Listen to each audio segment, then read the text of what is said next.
नमस्कार दोस्तों, स्वागत है आपका स्टडी विद पृथ्वी पर। बच्चों, आज का हमारा टॉपिक है संपूर्ण संख्या, परफेक्ट नंबर। बहुत ही छोटा टॉपिक है लेकिन बहुत इंपॉर्टेंट है।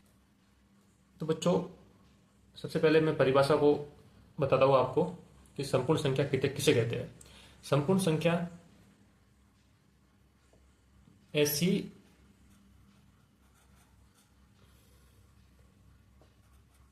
प्राकृत संख्या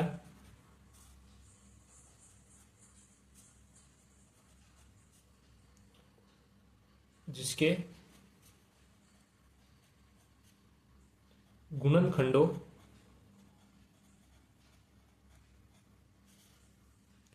का योग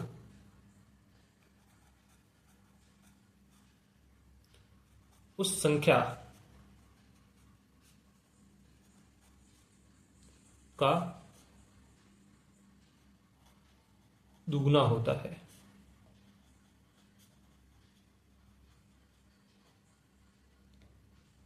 इस परिभाषा को अच्छे से समझिए। ऐसी प्राकृत संख्या जिसके गुणनखंडों का योग उस संख्या का दुगना होता है। हाँ बच्चों, ऐसी प्राकृत संख्या जिसके गुणनखंडों का योग उस संख्या का दुगना होता है तो उसे संपूर्ण संख्या कहते हैं। अब बच्चों, परिभाषा आपको समझ में आ गई होगी, लेकिन जब तक हम इसका एग्जाम्पल नहीं समझेंगे तब तक हम उसको अच्छे से नहीं समझ सकते। बच्चों, इसका एग्जाम्पल हम समझने के लिए इसके जो कौन कौन सी संख्या ऐसी है जो संपूर्ण संख्या है, तो वो बच्चों है, एक तो है 6 है और एक है बच्चों 28 है। ये बच्चों दो संख्या ऐसी है जो संपूर्ण संख्या है। अब ये कैसे संपूर्ण संख्या है, इसको हम जो परिभाषा लिखी है उसको हम इस एग्जाम्पल से प्रूव करेंगे। तो बच्चों लीजिए, एग्जाम्पल के रूप में पहले हम लेते हैं कि 6। अब 6 मैंने ली है तो इसके हम सबसे पहले हम इसके गुणनखंड निकालेंगे। तो 6 के बच्चों गुणनखंड होते हैं, पहला 1 होता है, उसके बाद दूसरा गुणनखंड बच्चों होता है 2। इसमें दो जो ऐसी गुणनखंड किसे कहते हैं, ऐसी संख्या जो 6 को पूरी तरह से विभाजित करती है वो गुणनखंड कहलाती है। तो 1 है, फिर 2 है बच्चों, फिर बच्चों आएगा 3 भी आएगा, 3 का भाग भी 6 में जाएगा, फिर बच्चों 4 नहीं होगा, फिर 5 भी नहीं होगा और फिर होगा बच्चों 6। तो ये 4 संख्या है, 1, 2, 3 और 6, ये इसके गुणनखंड होंगे 6 के। अब बच्चों परिभाषा में क्या लिखा हुआ है वो देखिए। ऐसी प्राकृत संख्या जिसके गुणनखंडों का योग उस संख्या का दुगना होता है। अब इन गुणनखंडों का योग कीजिए आप, तो 1 प्लस 2 प्लस 3 प्लस 6। तो बच्चों 1 और 2 3, 3 और 3 6, 6 और 6 12 बच्चों आ रहा है। ये 12 क्या 6 का दुगना है?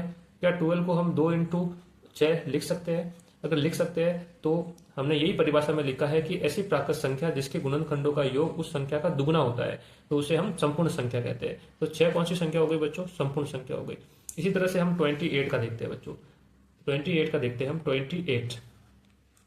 28 के बच्चों सबसे पहले हम गुणनखंड देखेंगे। तो पहला गुणनखंड होगा बच्चों 1 होगा, फिर 2 का भी भाग जाएगा 28 में, फिर बच्चों 3 का भाग 28 में नहीं जाएगा। 3 के पाड़े में 27 तो आता है पर 28 नहीं आता है, तो 3 नहीं है इसका एक गुणनखंड। तो बच्चों 4 के पाड़े में 28 आता है बच्चों, तो 4 इसका गुणनखंड हो जाएगा। 5 में नहीं आता तो 5 भी नहीं होगा। फिर बच्चों हम देखेंगे 6 के पाड़े में 24 आता है, फिर 30 आ जाता है, 28 नहीं आता बच्चों, तो 6 भी नहीं है। फिर 7 के पाड़े में बच्चों 28 आता है तो 7 है। इसी प्रकार से बच्चों 7 के बाद में अब देखोगे तो इसका 8 में बच्चों 28 नहीं आता है तो 8 नहीं है, 9 भी नहीं है, 10 भी नहीं है, इस प्रकार से 11 भी नहीं है बच्चों। इस प्रकार से सीधा 14 आता है इसका एक गुणनखंड। 14 के बारे में 2 बार बोलते हैं तो 28 आ जाता है और फिर लास्ट आता है वो 28 ही आता है बच्चों।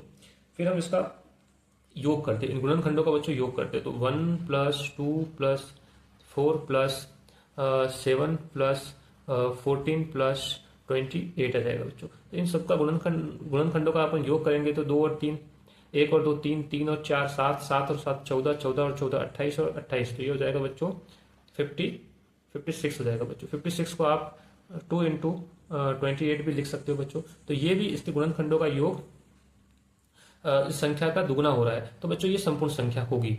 तो बच्चों आपको अच्छे से मैंने जो समझाया वो समझ में आ गया होगा कि संपूर्ण संख्या किसे कहते हैं। तो ये दोनों उदाहरण हैं संपूर्ण संख्या के 6 और 28। तो आपको ऑब्जेक्टिव के रूप में भी पूछ सकते हैं कि कौन सी संख्या संपूर्ण संख्या है, कौन सी नहीं है। तो आपको ये परिभाषा भी आनी चाहिए और ये एग्जाम्पल दोनों भी आने चाहिए, जो बहुत ही आपके लिए इंपॉर्टेंट है। तो बच्चों मैं आशा करता हूँ कि आप संपूर्ण संख्या के बारे में अच्छे से समझ चुके होंगे। अब हम अगर आपको इसके रिलेटेड किसी भी प्रकार का कोई डाउट है तो कृपया मुझे कमेंट कीजिए। अगर आप चैनल पर नए हैं तो मेरे चैनल को सब्सक्राइब कीजिए। आगे हम बच्चों मिलते हैं नए वीडियो में नए टॉपिक के साथ। Thank you.